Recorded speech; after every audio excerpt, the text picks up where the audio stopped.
Everyone, আসসালামু আলাইকুম। আজকে আশা করি যারা উপস্থিত রয়েছেন তারা সবাই আমার ফার্স্ট ক্লাসে ছিলেন, তো মনে হয় না নতুন করে পরিচয় দেওয়ার কিছু আছে। আমরা সরাসরি ক্লাসে চলে যাচ্ছি।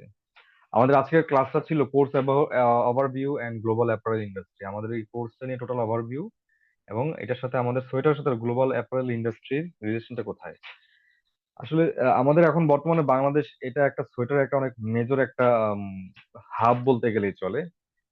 আফটার চায়না, চায়নার পরে বাংলাদেশে সবচেয়ে বড় এখন এখন পর্যন্ত সোয়েটার একটা সবচেয়ে বড় হাব, যেখানে প্রায় 2020-2023 ফিসকাল ইয়ারে প্রায় 13.62% মোটামুটি এখানে আপনার এক্সপোর্ট হয়েছে টোটাল ওভারঅল এক্সপোর্ট থেকে, যেটা অলমোস্ট 4.5 বিলিয়ন ইউএস ডলার এখান থেকে এর সোর্স থেকে আসছে।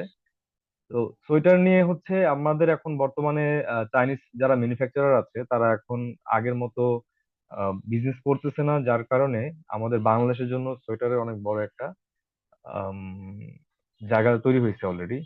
কিন্তু বিগত 2 বছর যদি আমরা কম্বাইন করে দেখতে চাই তাহলে সেক্ষেত্রে দেখা যাবে যে বাংলাদেশের পাশাপাশি ভিয়েতনাম এবং ক্যাম্বোডিয়া এইসব সেক্টর এইসব সাইডেও অলরেডি চাইনিজরা তাদের এই যে ফ্যাক্টরি গুলো ওদের দেশে বন্ধ করছে সেগুলো নিয়ে অলরেডি ওরা কাজ করতেছে, যদিও ওইসব দেশে আপনার সিএম অনেক বেশি, ওদের এখানে কস্টিং অনেক বেশি, বাট এখানে ওদের হচ্ছে কিছু কিছু সুবিধা আছে, যেমন ওদের ওইখান থেকে শিপমেন্টটা খুব তাড়াতাড়ি হয়।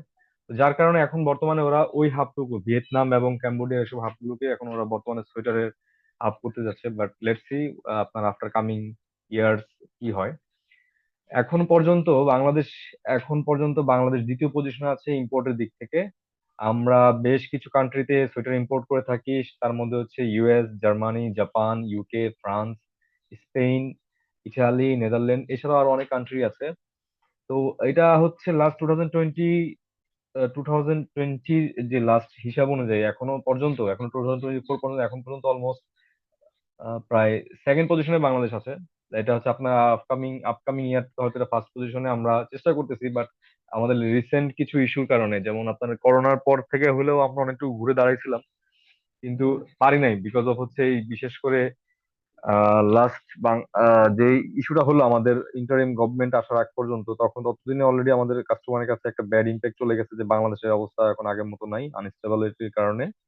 আমরা অনেক অর্ডার মুভ করে দিয়েছে ওরা, ভিয়েতনামে অনেক অর্ডার মুভ করে চলে গেছে, ইন্ডিয়ায় বেশ কিছু অর্ডার চলে গেছে, পাকিস্তানে। তো এটা আসলে গার্মেন্টস ট্রেডটা নিয়ে সবসময় আমরা একটা ষড়যন্ত্রের শিকার শুরু থেকে এই পর্যন্ত, বিকজ আমাদের দেশে যে চিপ রেটে যে ভালো কোয়ালিটির মাল দিতে পারে, যে কোয়ালিটি গুডস দিতে পারে, সেটা আসলে অন্যান্য কান্ট্রি গুলো পারে, অন্যান্য কান্ট্রিরা পারে না, পারবে না।